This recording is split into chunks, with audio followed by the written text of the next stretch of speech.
আসসালামু আলাইকুম। পঞ্চম শ্রেণীর শিক্ষার্থীবৃন্দ, আশা করি তোমরা ভালো আছো।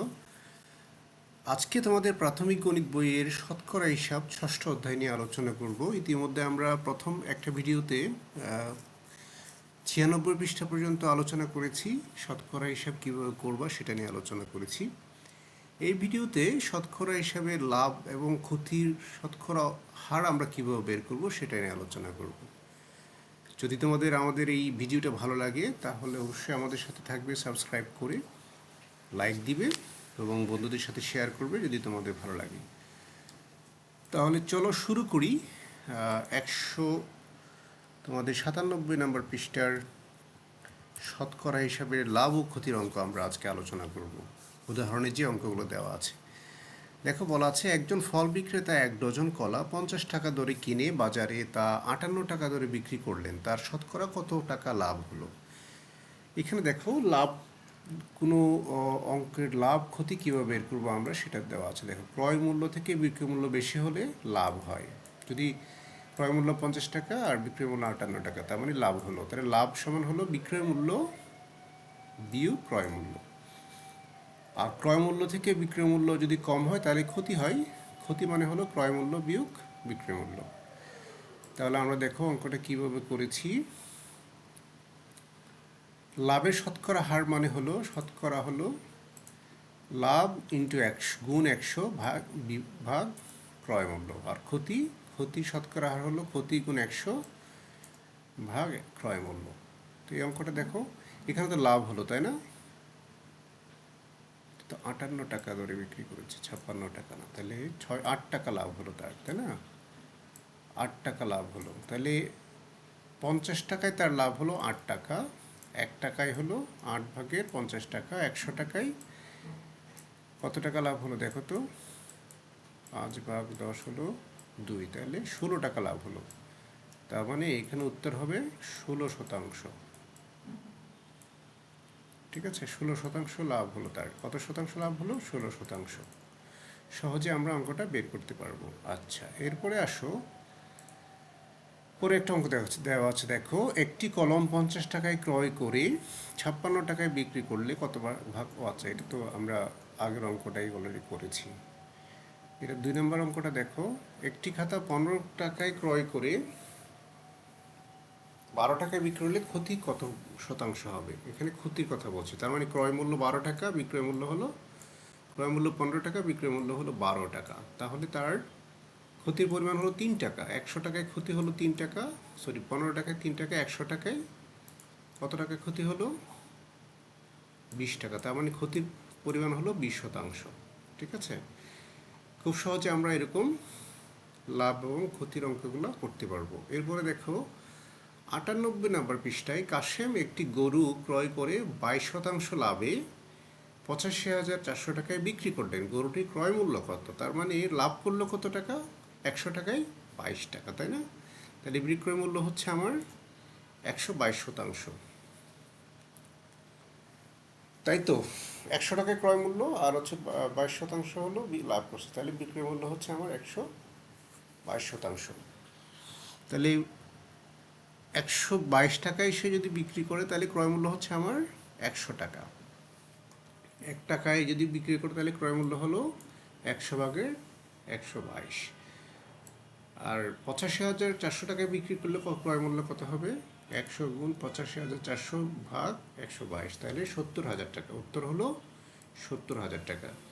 তার মানে সে 85,400 টাকায় বিক্রয় করছে, কিনছিল হলো 70,000 টাকায়, যাতে তার 22% লাভ হলো। এরপরে আরেকটা অঙ্ক দেওয়া আছে, রবি ক্রয় মূল্যের চাইতে 12% কমে 7,400 টাকায় একটি টেবিল বিক্রয় করলো। তাহলে টেবিলটির ক্রয় মূল্য কত হবে?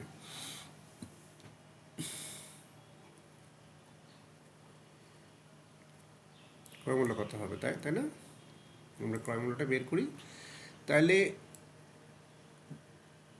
12% কমে, তার মানে কি 100 টাকায় যদি সে কিনে তাহলে বিক্রি করেছে 88 টাকায়, তাই না? বিক্রয় মূল্য হলো 88%। তার মানে হলো 88 টাকায় বিক্রয় মূল্য হলে ক্রয় মূল্য হচ্ছে 100 টাকা, 1 টাকায় ক্রয় মূল্য হলো 100/88 টাকা। আর 7,040 টাকায় যদি বিক্রয় মূল্য হয়, ক্রয় মূল্য হচ্ছে তার কত? 8,000 টাকা। তার মানে টেবিলটি তার ক্রয় মূল্য ছিল 8,000 টাকা। ঠিক আছে, এইভাবে আমরা এই ক্রয় মূল্য বিক্রয় মূল্যগুলো বের করব।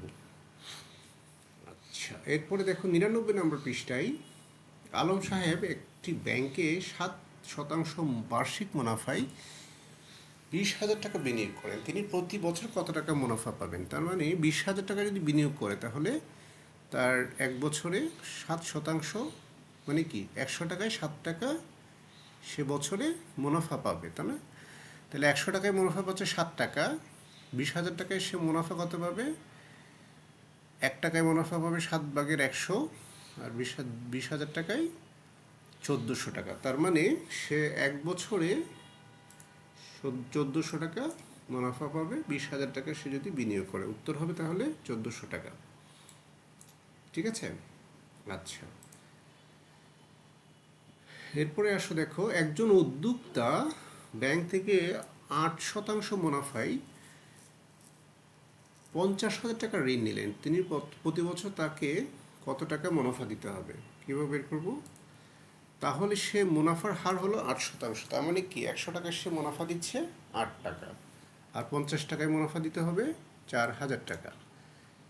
তাকে কত টাকা মুনাফা দিতে হবে? তাহলে 4,000 টাকা মুনাফা দিতে হবে। ঠিক আছে, আমরা অন্যভাবে এটা করতে পারি। মুনাফার একটা সূত্র আছে, আসল গুণ মুনাফার হার, আসল গুণ মুনাফার হার ভাগ 100। এভাবে আমরা অঙ্কটা করতে পারি। তাহলে আসল হলো তার 50,000, মুনাফার হার হলো 8%। এটা যদি আমরা 100 দিয়ে ভাগ করি, তাহলে উত্তর 4,000 টাকাই হবে। ঠিক আছে, এবার আসো 100 নম্বর পৃষ্ঠায়।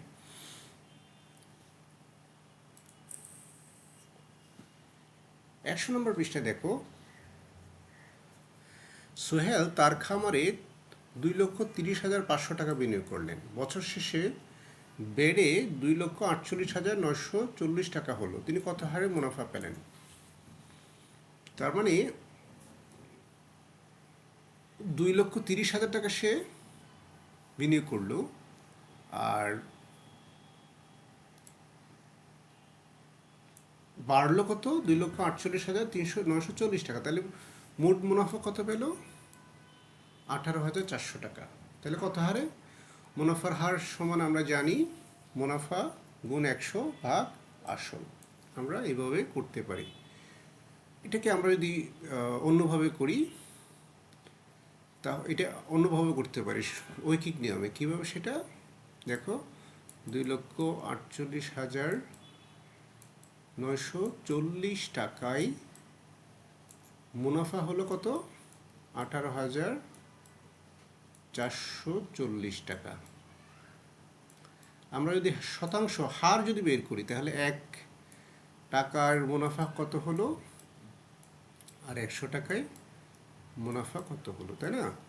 দেখো, 18,440 গুণ 100 ভাগ 2,48,940। এটাকে যদি আমরা ভাগ করি, তাহলে পাবো হচ্ছে 8। তার মানে মুনাফার হার হলো এখানে 8%। ঠিক আছে, তিনি 8% মুনাফা পেয়েছেন। আচ্ছা, এরপরে দেখো, একই পৃষ্ঠায় তনিমা ব্যাংক থেকে 3 বছরের জন্য 20,000 টাকা ঋণ নিল। তনিমা 20,000 টাকা ঋণ নিয়েছে 3 বছরের জন্য। বার্ষিক মুনাফার হার হলো 6%। কত 3 বছর পর কত টাকা মুনাফা দিবে? তাহলে এক বছরে কত টাকা মুনাফা দিবে আগে সেটা বের করবো। আমরা মুনাফার হার মুনাফা কীভাবে বের করি? মুনাফার হার গুণ আসল গুণ সময়। তাহলে হার হলো 6%, মোট আর টাকা হলো 20,000 টাকা, আর 3 বছরটা একসাথেই বের করে ফেলেছি আমরা এখানে। 3,600 টাকা তাকে মুনাফা দিতে হবে। অথবা আমরা এইভাবে বের করতে পারি, 100 টাকায় মুনাফা হলো 6 টাকা, 1 টাকায় 20,000 টাকায় মুনাফা দিচ্ছে সে 1,200 টাকা। 3 বছরে 1 বছরে 1200 টাকা দিচ্ছে আর 3 বছরে দিচ্ছে হলো 3600 টাকা। আমরা এই ঐকিক নিয়মের মাধ্যমে এইভাবে অঙ্কটা সহজে বের করতে পারবো। উত্তর হলো তাহলে 3600 টাকা তনিমা মুনাফা দিবে। ঠিক আছে, এরপরের পৃষ্ঠায় দেখো 101 নম্বর পৃষ্ঠাতে। আচ্ছা, 5000 টাকায় 6 বছরের মুনাফা 2700 টাকা হলে বার্ষিক মুনাফার হার কত? 5000 টাকায় 6 বছরের মুনাফা হলো কত? 2700 টাকা। তাহলে আমরা যদি 1 বছরের মুনাফা বের করি, কত? 5000 ভাগ 6, 400, এটা হবে 2700 টাকা। আসলে 2700 টাকা দিয়ে যদি আমরা 6 দিয়ে ভাগ করি তাহলে পাচ্ছি 450 টাকা, তাই তো? হ্যাঁ, তাহলে 5 বছরে 5000 টাকা 1 বছরের মুনাফা হলো 450 টাকা, 1 টাকায়, আর 100 টাকায় মুনাফা হলো 9 টাকা। এই যে 450 গুণ 100 ভাগ 5000, তাহলে বার্ষিক মুনাফার হার পাচ্ছি কত? 9%। ঠিক আছে, এভাবে আমরা অঙ্কটা করতে পারি। এই অঙ্কটা দেখো, একটি গুরুত্বপূর্ণ অঙ্ক। বার্ষিক 6% হারে 9 মাসে 10,000 টাকা মুনাফা কত হবে? বার্ষিক 6% হারে মানে কি? বার্ষিক মানে 12 মাসে কত টাকা মুনাফা পাচ্ছে দেখো আগে। 100 টাকায় 12 মাসে মুনাফা হলো 6 টাকা। তাহলে 100 টাকায় 1 মাসে মুনাফা কত হবে? 0.5 টাকা। তাহলে 9 মাসে মুনাফা হবে 4.5 টাকা। আমরা এটা আগে বের করে ফেলতে পারি, অথবা আগে আমরা মুনাফার হার বের করে তারপরে 12 দিয়ে 9 দিয়ে গুণ করতে পারি। তো এইভাবে করতে পারি আমরা। 100 টাকায় 9 মাসে মুনাফা পাচ্ছে হলো 4.5 টাকা। 1 টাকায় হলো 4.5 ভাগ 100, আর 10,000 টাকায় 450 টাকা। তার মানে 9 মাসে তার মুনাফা হলো মোট কত টাকা হবে? 450 টাকা। ঠিক আছে, এইভাবে আমরা অঙ্কটা করতে পারি। তাহলে আমাদের এই অধ্যায়ের লাভ এবং ক্ষতি, মুনাফা, এই 3টা বিষয় আমরা এখন জানলাম।